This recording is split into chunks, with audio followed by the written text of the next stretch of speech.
Okay. Thanks, Barbara. All right. I'm going to welcome you to our second annual virtual celebration of scholarship support for Chatham University. My name is Barbara Stern Heffer, class of 68. My husband, John, and I are longtime proud supporters of Chatham, and we have established the Heffer Scholars Program, series of expendable awards for 2 undergraduate students each year. And special thanks to Dr. Feingold for joining us, as well as my 3 fellow alumni co-hosts. And I have some logistics that I have to cover, but before I do that, I just want to just tell you how wonderful this scholarship program is, and it is a win-win. So I'm going to leave it at that. You will see through our panelists how wonderful the recipients have been, just spectacular students. Okay, so here are the logistics of using the Zoom, and I apologize because I'm going to have to read it. First, if you haven't already done so, please change your display name to your full name. 3 dots in the upper right corner of your window. This will help us identify you during the Q&A and will help us see who attended this afternoon. Please keep your microphone muted during introductions and opening statements, but feel free to share your questions at any time in the chat box now or wait for the Q&A session with our student panelists to ask your questions directly. We will do our best to have as many questions answered before we close at 12:45. I now have the pleasure of introducing you to today's special guest speaker, Chatham's Vice President for Enrollment, Amy Becker. And before I give her resume, I am going to say that I have been in her presence many times, and she is a gift to Chatham. So Ms. Becker brings 20 plus years of experience building enrollment in various types of schools, ranging from the Hart School of Music, Dance, and Theater at the University of Hartford to the Ford School of Public Policy at the University of Michigan.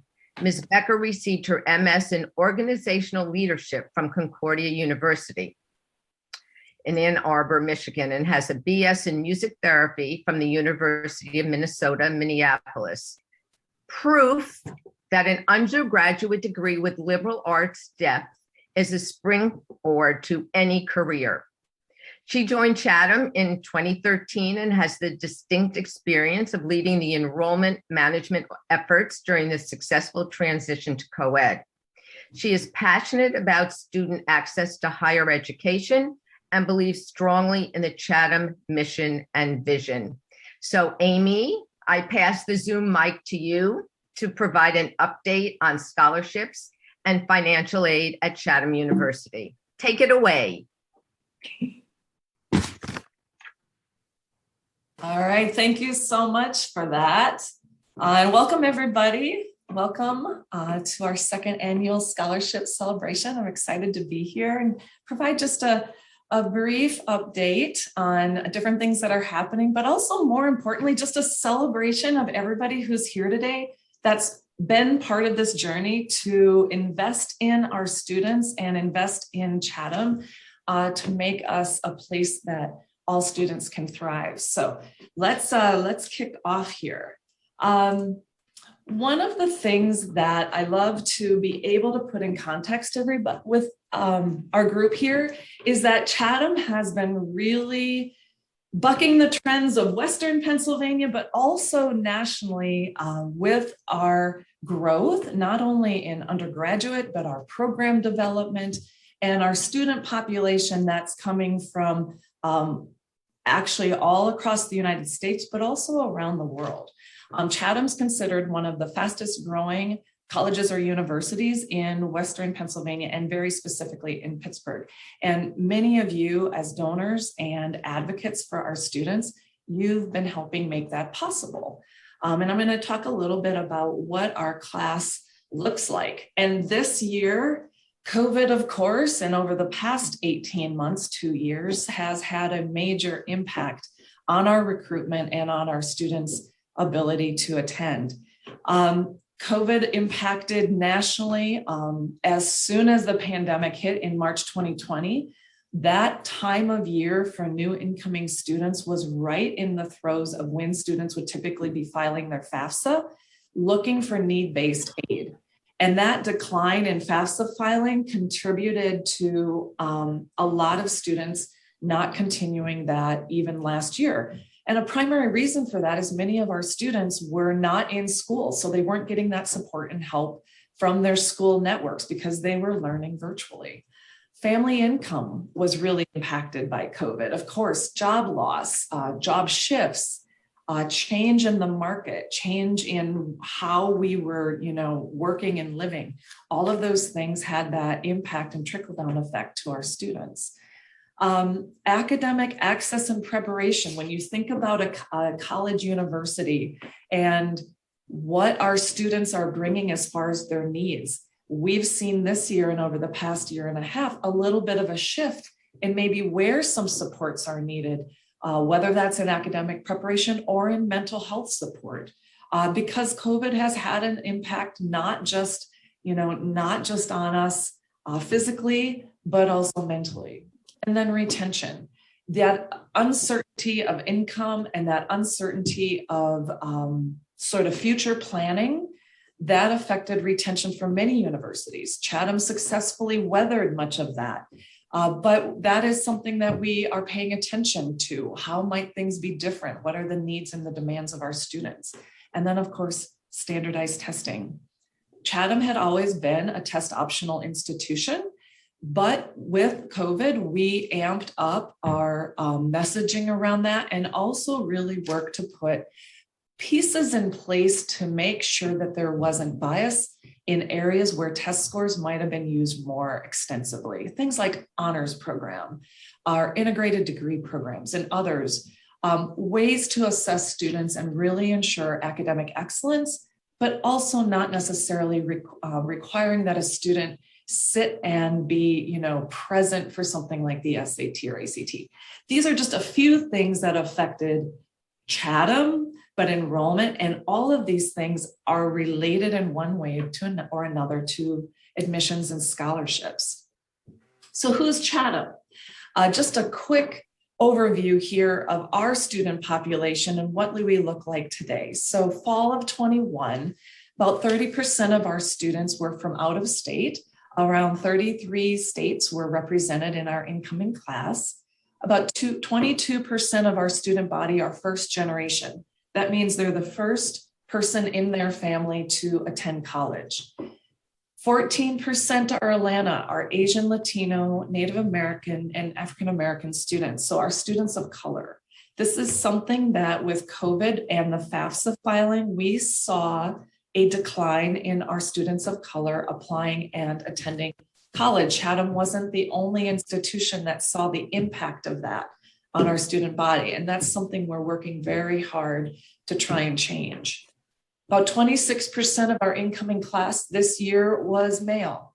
That's another area that COVID impacted, and we saw a decline in male enrollment nationwide in college. That's again another thing for Chatham. That's something we're working on, working to increase and improve. And then 34% of our student body affiliate with a varsity athletic team, and about 28% of our student population are Pell eligible. That is a determination from the federal government based on the filing of the free application for federal student aid, so the FAFSA. And that indicates families with high need based on their income. Academically, COVID, we saw another increase in our academic profile, which we were very excited about. While it was the largest incoming class at our undergraduate level, we did continue to see strong growth. And you might wonder, well, you said we're test optional. How come you've got test scores there? Well, about 45% of our student body was able to submit test scores. And this was the academic profile of the class that were able to actually submit scores.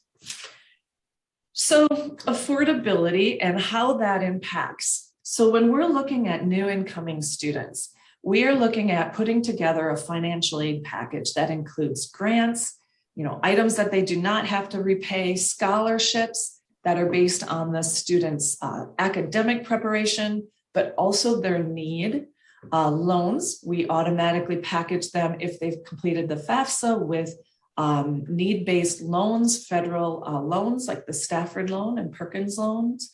And we also work with them to package work study if they're eligible, and to message to them the availability of work study on campus to help not always defray the cost of their tuition, but to provide that needed income for when they're here on campus for their daily, living expenses. And then in every step along the way, we're telling them and helping encourage them to file the FAFSA. The FAFSA is where all of that need-based aid comes, not only from Chatham, but also from our federal government. So that's sort of that broad picture of how that package comes together. And you may be saying, all right, so then where does my scholarship and where do our donors and our alumni at Chatham, where do we come in to all of this? And that's the key important part here. If you look at our cost of attendance, we have a sticker price that is now over $50,000 between our tuition and fees, room and board. And with the aid that our donors and our supporters here at Chatham offer to our students, we are oftentimes able to have a package that is less than what our flagship public institutions here in Western Pennsylvania and throughout Pennsylvania are actually able to provide. And that comes through being able to leverage like the Laurel Rice Scholarship that we leveraged during our scholarship interview days. I saw we were on this call today. We had the Heifer Family Scholarship that Barbara mentioned earlier. We leveraged that for women's leadership and pulling really strong women leaders out of our applicant pool to have them understand how they can make an impact on our campus. The Rachel Carson Book Award, those of you that have been with Chatham for many years, we still do that. And even though we were virtual and so many high schools were virtual, we actually still were able to expand that and continue that nomination process without a hitch. We kept that going even during the pandemic, and it's still a part of what we have. And then this year we launched the Karen Lake Scholarship, focused very specifically on trying to raise awareness for our students of color in the opportunities for scholarships and support that were there for them. So that is just a couple of different scholarships that in admissions we work to leverage. And I've listed out a few other ones here on the bottom that we're regularly sharing and talking with students about as a way to make sure that they are understanding that there's so much support available to them here at Chatham and ways to offset the costs. And I wanted to sort of close here by just saying that each and every one of you is part of this conversation and this support. And it doesn't have to be necessarily, establishing and endowing, a full tuition scholarship, although we will gladly work with you to do that. No, in all seriousness, it's all the different steps along the way and understanding the impact that support and financial assistance has with students. We grant to students as part of their application process, merit-based aid as part of their admission that ranges from $15,000 to $22,000. That's purely based on their academic preparation and application portfolio when they join Chatham. But that's not enough to get them to that $53,000 ticket price, right? So that's where we put all of these other resources together to try and make sure that Chatham is as affordable as possible, but also competitive in the market when many other colleges and universities are working very, very hard to attract the best and brightest students, just like Chatham is. So thank you to all of our donors that are here today. Thank you to all of our alumni and friends that are supporting our scholarships and supporting our students. What you do makes a difference, and we're just really glad to share that with you. And I know that as we're transitioning here, I want to invite Dr. Feingold forward and also answer any questions or, do what you need to do. I can't see the chat when I'm presenting, so I will stop the share. Thanks so much, Amy. And if folks do have questions for Amy based on, I know she covered a lot of data in a short time there. We'll have time after our student panel, so please put them in the chat. It's my pleasure to be able to chair our student panel. And so as you hear from them, I would encourage all of you, if you have questions, we'll either open it up and you can ask them directly, or please put them in the chat as well. But I wanted to thank our four co-chairs of this event. It was such a great success last year, and we're really pleased to be back again this way, and appreciate all you do for Chatham and our students. I'm going to start by just briefly letting you know that our panelists today will be Aidan Bobick, Alyssa McCormick, and Dahlia Sands. I'm going to ask each of our students to give you just a really brief, quick intro, and then kick it off with a couple of questions for them before we open it to the wider group. So students, if you could just share your year of study, what it is you're studying, your majors and minors, and also just maybe a brief summary of your main activities outside the classroom at Chatham. So Aidan, could we start with you? Yeah, absolutely. Thank you, Dr. Feingold, and thank you, first off, for having us as a panel, as well as all the support in the scholarships. I'm Aidan Bobick. I am class of 2025 and a policy studies major here at Chatham. I'm involved already in quite a few different things on campus. I'm involved in a number of different clubs, including the Chatham Democrats and the Chatham Student Power. I'm doing the fall production of Robin Hood here, and I'm also involved in Chatham Student Government. Great. So off to a very quick start. Alyssa, how about you?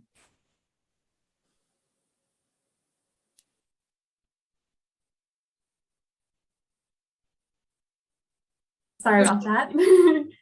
Hello, I am Alyssa, and I am in my third year at Chatham studying environmental science with minors in botany and natural resource management. At Chatham, I've worked as an ecological sciences field technician doing botanical research at Eden Hall, and I currently work at the Carnegie Museum as a student researcher. On campus, I also tutor calculus and statistics, and I love to participate in events at Eden Hall on the farm or with the Society of Ecological Restoration. Thanks so much, Alyssa. And Dahlia, over to you. Hi, I'm Dalia Yesenia Science. I am also a first year, class of 2025. I am a music technology major, and I've sort of been involved in numerous things, mostly with Chatham a la Mode, which is the fashion club. We do all kinds of events. The Minor Bird, which is the literary magazine. I've been sort of attending all those events. And since this is my first semester, I've sort of been brainstorming, starting a Latino society with fellow students of Latin descent or Hispanic students. Hopefully that'll get kicked off soon. And I'm also in the Mellon Center. So if my audio cuts off or if the Wi-Fi cuts off or anything, please let me know. I'm willing to go over anything.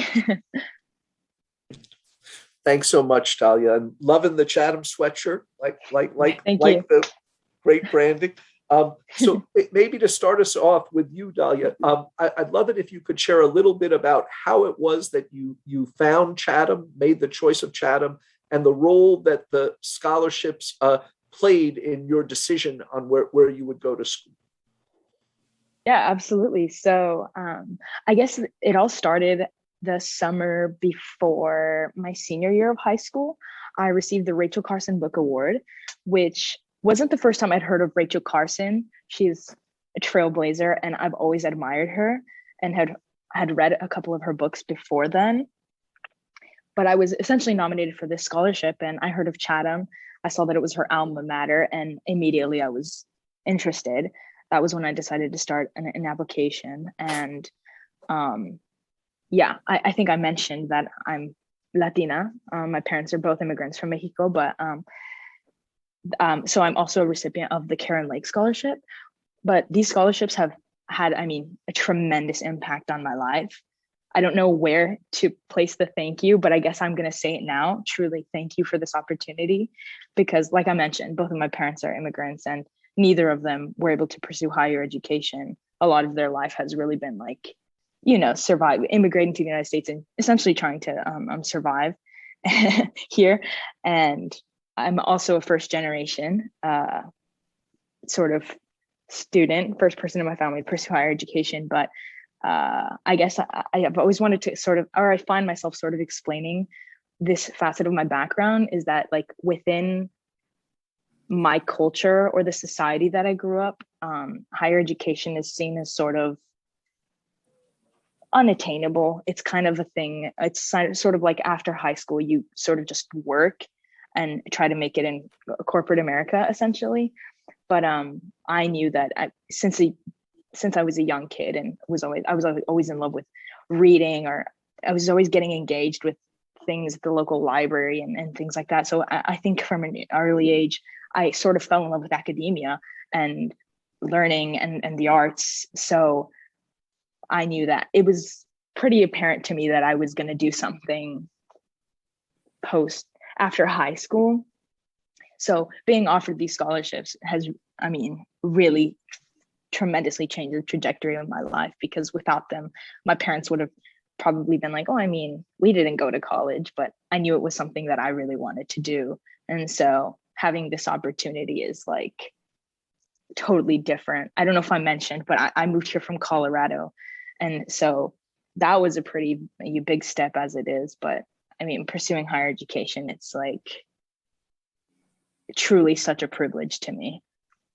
So I don't even know what else to explain to. If you have questions. No, that was wonderful, Dahlia. Alyssa, how about you? Like Dahlia, I heard about Chatham through the Rachel Carson Book Award. A friend of mine actually received it, and I looked into the school and fell in love with the opportunities that were available at the sustainability campus. And so when I came here for my first visit, I fell in love with the beautiful campus, all of the opportunities for hands-on learning, and the small school aspect. But I did experience a lot of financial hardship growing up, and college wasn't an option for me without scholarships. So I'm so grateful for having received the Heifer Family Scholarship, which made it possible for me to attend Chatham. And it gave me the ability to focus on my academics and really dive into the research opportunities they have here. I also had the honor of receiving the Judy Papernick Scholarship, which allowed me to accept my position at the Carnegie Museum over the summer. And it was supposed to just be one summer of working there, but they keep finding jobs for me, and it has opened so many awesome opportunities to focus on my passion and just keep learning. I have also been able to settle into a new city comfortably and confidently thanks to these scholarships. So I'm so grateful from the bottom of my heart for having this opportunity. That's great, Alyssa. I was just on a Zoom yesterday with Steve Knapp, the head of the Carnegie Museum. So I'll make sure he knows that we've got one of our students doing so well there. Aiden, how about for yourself? Yeah, absolutely. I believe the first time I heard of Chatham was from one of my teachers in 8th grade, because one of her daughters came to Chatham. And so that was the first time I heard of Chatham and kind of looked at it at that point, but sort of put it in the back of my head for a little bit. I think it was also that same year that Chatham came up again, when I believe it was Dr. Feingold who spoke at the March for Science in Pittsburgh, that I attended. That also, so I started thinking about Chatham from there. Again, kind of put that in the back of my mind and didn't really think about college things really until all of a sudden it was my senior year, and I was like, oh no, I need to do college things. And Chatham came back up again, and I thought about these things from the past, started looking into Chatham, looking at the values here at Chatham of sustainability, especially, and as well as the small school atmosphere here, but still being within Pittsburgh city limits. So having all those experiences and just all that kind of falling in love with Chatham. But what really especially made it such an easy choice was scholarship support as one of the presidential scholars here at Chatham. And again, as my other two panelists said, thank you so much for that support, to making it a choice to be able to come here and make it easy to focus on academics and to pursue what I like. Well, it's great to hear that talk at the I'd even forgotten about the March for Science, but that you never know when you might meet a prospective Chatham student. So that's great to hear. But before I open it up to the rest of the group for questions, I would wonder if you might share, Aiden, I know you're really early in your Chatham journey, but what sort of things you're thinking about for after you graduate, what types of things you might want to do? Yeah, the short answer is I don't 100% know yet, but I've definitely looked at different things in terms of career. What I've kind of focused on and thought about, at least right now, is either labor organizing or civic engagement. And so possibly that would take a route of possibly grad school or maybe directly into those fields. But those are, it's early in my journey here, but those are kind of the things I'm leaning towards right now. Great.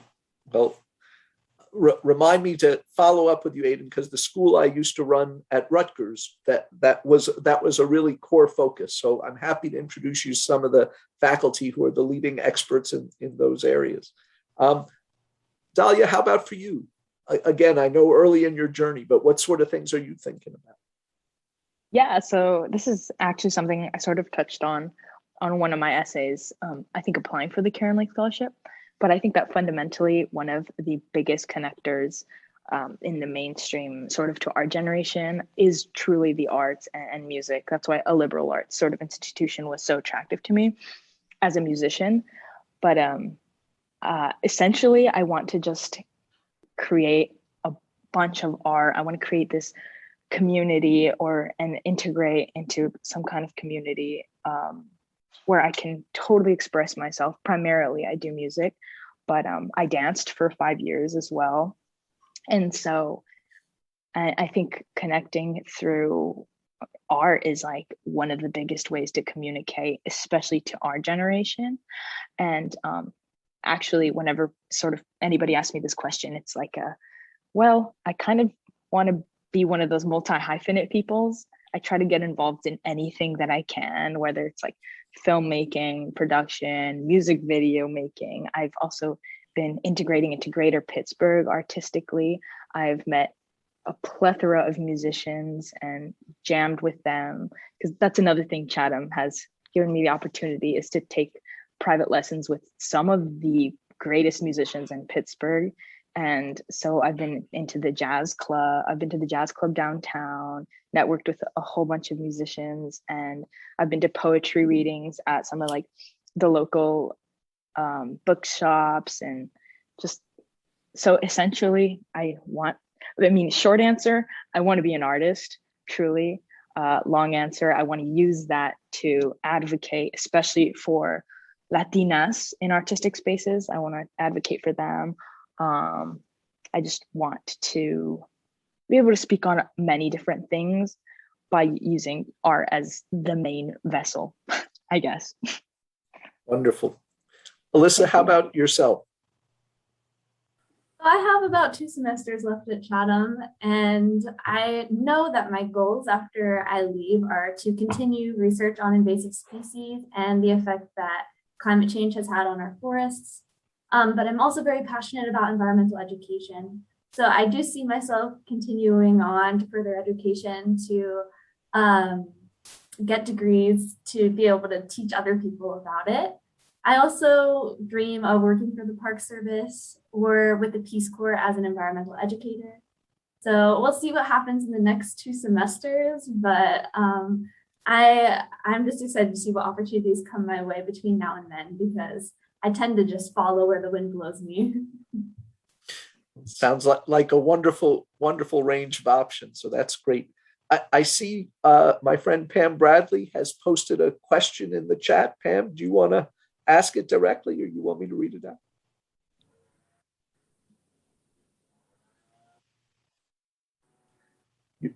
You're muted, Pam. Okay, now I'm unmuted. Watch out. No. Well, my question, when I was looking at the cost of the education, which of course blows me away, so glad my kids are already through, but I'm wondering how much an endowed scholarship has to be in principle in order to support one student for 1 year at Chatham? And I know it varies depending on, I mean, right now the stock market's doing very well, but costs are going up everywhere. So knowing that, even, can you give me a ballpark figure? Can Amy or somebody, just so that if somebody has a goal in terms of how much they needed to give or establish either a class gift or whatever, what is that goal? Carrie, do you want to tackle that one, or do you want me to? Sure. I'm happy to. So, hi, I'm Carrie Miller. I'm Vice President of Advancement. I know most of you on here, but we're just delighted to see you all today. So really, endowments, we use a 3-year trailing average to kind of watch the fluctuation of the market in there. So a $1 million endowment would generate about $45,000 to $50,000 a year, which would cover someone's room, board, the whole gamut. But really, and Amy can speak to this as well, scholarships at all levels really do make a difference. And thinking about how we've been able to leverage and really package scholarships that generate $10,000 or $5,000, and those are much more, they're all impactful. And as we've been looking to raise more money for scholarships, it's the collective generosity that has really started to change the game for us. So I don't want to crush hopes. I don't want to, or make people feel like anything they do is insignificant, because it's all really significant. But $50,000 is our minimum for an endowed scholarship, and that would generate about $2,500 a year, and really makes a difference. It can be given over 5 years, and it can be done in a bequest. There's a lot of ways to do it, and there's also expendable scholarships. So if you want to go straight to a student, you can give any amount of, typically it's like $2,500, but that goes straight to that student every year. Really good point, Carrie, because the dollar amount is impactful, because it may cover books, and we'll package it to the student as a $500 stipend, for example, that covers books for a year or a semester, depending on the program they're in. The other thing that we'll do is we'll bump it up. So we do a scholarship interview day 3 times a year, December, January, and February.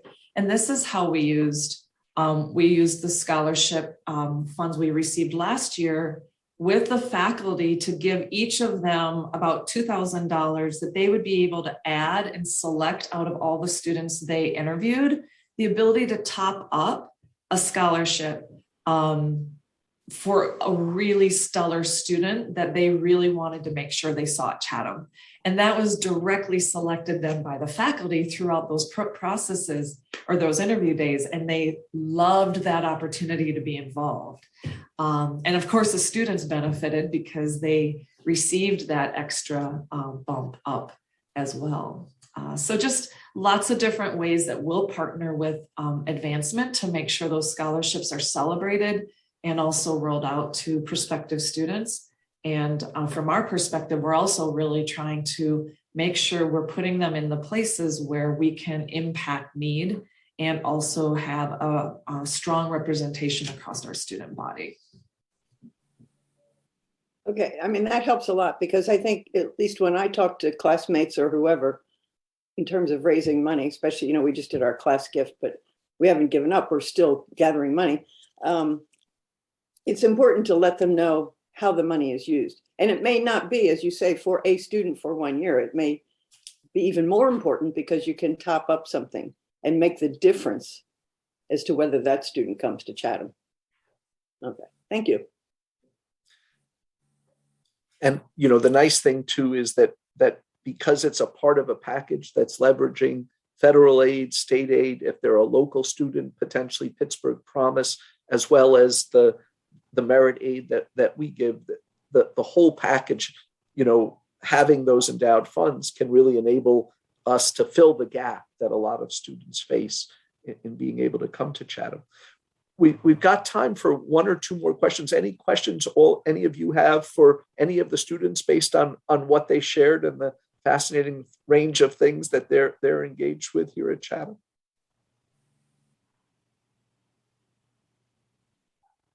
I don't have a student question, but could I ask just one more? Sure, Jen. Okay, so all you students just filled me with energy. You guys are really high energy. That's awesome. But you talked a lot about COVID at the start, and so last year I was really impressed when you guys did that emergency fund. So I'm just curious, like, does the emergency fund at all help students who maybe like are in a crunch towards the end of the year with like any more scholarship, or is that totally just like cost of living kind of things? I would just be curious because I was very impressed with the total dollar amount, but I was wondering, how does that get to students and what's it used for? It's typically the way the emergency fund is used is less for the scholarship than it is for unanticipated expenses that might come up during a year, whether it's, it could be that a parent or a student has lost their job or there's some other thing. We also have an appeal process, though, where if a student's circumstance has changed because of an unforeseen circumstance, maybe because of COVID, there was a health crisis in the family or whatnot, they can bring it to a committee that Amy and Jen Burns from Financial Aid, others sit on, so that we can try to adjust the package. But yes, certainly all those dollars were incredibly impactful for us. Thank you.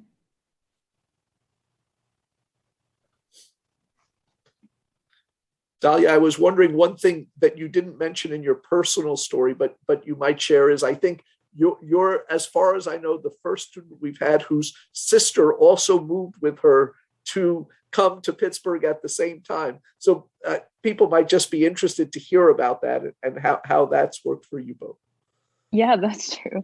So I think I briefly mentioned, but well, growing up, you were kind of, it's not that it's sort of my parents' fault, but this kind of culture that we're grown up in, it's like there's this narrative that's sort of like, you don't leave the house unless you're married, and so when I told my parents, hey, I'm really committing to going to school and I'm gonna leave Colorado, they were shocked, but mostly supportive. And my sister goes, hey, I'm gonna go with you too.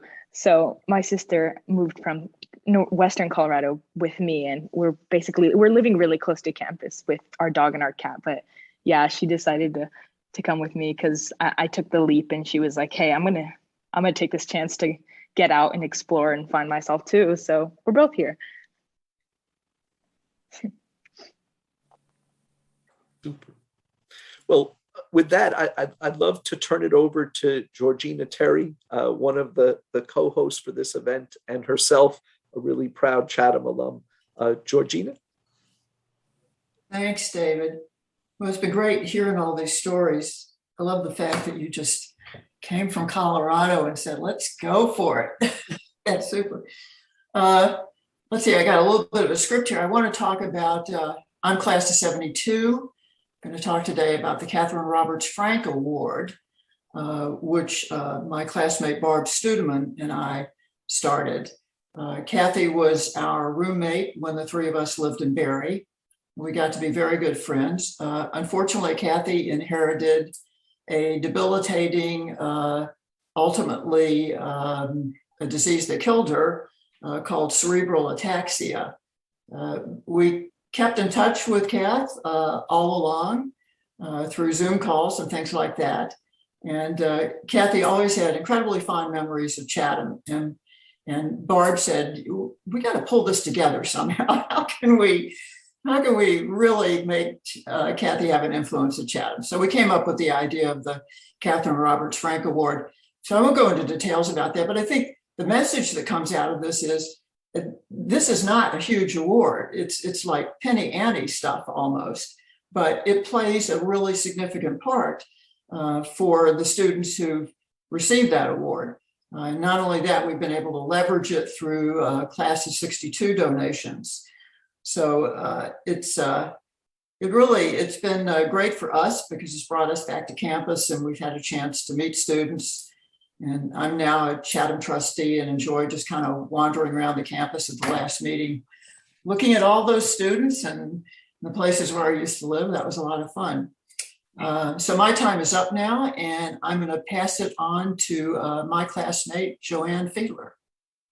Oh, thank you, Georgina. As Georgina mentioned, my name is Joanne Fiedler, and I'm also class of 72 and current member of Chatham's Board of Trustees. My giving has centered around faculty development, and I have endowed a fund to support this effort. I've also supported the Thomas J. Hirschberger Scholarship Fund in honor of Dr. Hirschberger, Professor Emeritus, who was a colleague of mine. Today, I've been given the honor and privilege of announcing that the university has committed to launching a new recognition society for scholarship donors. The Peggy Donaldson 44 Scholarship Circle recognizes those alumni and donors who have established a scholarship with a cumulative gift of at least $50,000. The generosity of these individuals allows deserving students to pursue their education regardless of their financial situations. This scholarship circle is named after Peggy Donaldson, a 1944 Pennsylvania College for Women alumna and former college administrator. As director of admissions for almost 30 years, she encouraged thousands of women to pursue a college education and realize their potential. As director of community services, she designed many of Chatham's most informative and exciting programs for the larger Pittsburgh community and helped conceive the Gateway program, Chatham's continuing education initiative for non-traditional age students. Her remarkable career earned her the Distinguished Alumna Award in 1984, an honorary doctorate in 1990, and the Trustee Award for Distinguished Service in 1999. Many of you may have had the pleasure of knowing Peggy and may have been affected by her tireless efforts on behalf of members of Chatham's community. The ultimate benefit of being a member of this circle is the opportunity to build a relationship with your scholarship recipient, as Georgina shared with you.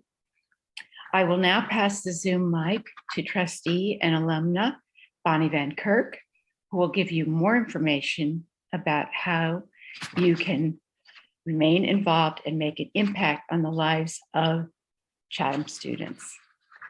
Thank you, Joanne. I am class of 81 and a current Chatham trustee. And I do want to compliment our student guests. I'm so impressed with all three of you with your talent and skills in arts, science, and political involvement. And I do hope to meet all three of you someday. And I'll make that happen. Speaking of politics, our scholarship endowment came about because of my interest in politics and Pennsylvania Center for Women in Politics. I've always been active in local, state, and national politics, so it was natural for me to become involved in Pennsylvania Center for Women in Politics. After watching our students learn political process and hopefully eventually seeing some of them go on to win state races, my husband, Tom, and I decided to endow a scholarship to make it possible for students in financial need to continue their education, and hopefully for some of them maybe to go on to elected office. I have to say to each of you on the call today, you're here because of your passion and generosity as volunteers and donors. On behalf of my fellow co-host and the Office of University Advancement, thank you so much.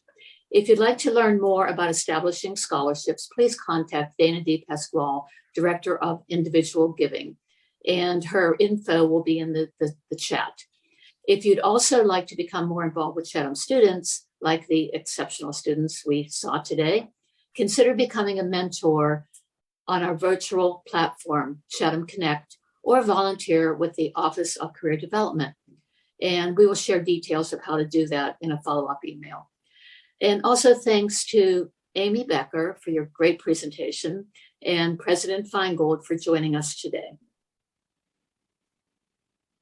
And we are right on time. Look at us, 12:45. Dahlia, Wow. You can go to class now. Thank you. Thanks, everyone. Thank you so much for joining us today. It's our second annual, and we will have a third annual next November, our scholarship celebration Zoom. Thank you for joining us. Thanks, everybody. Thank you. Happy holidays. Same to you. Bye.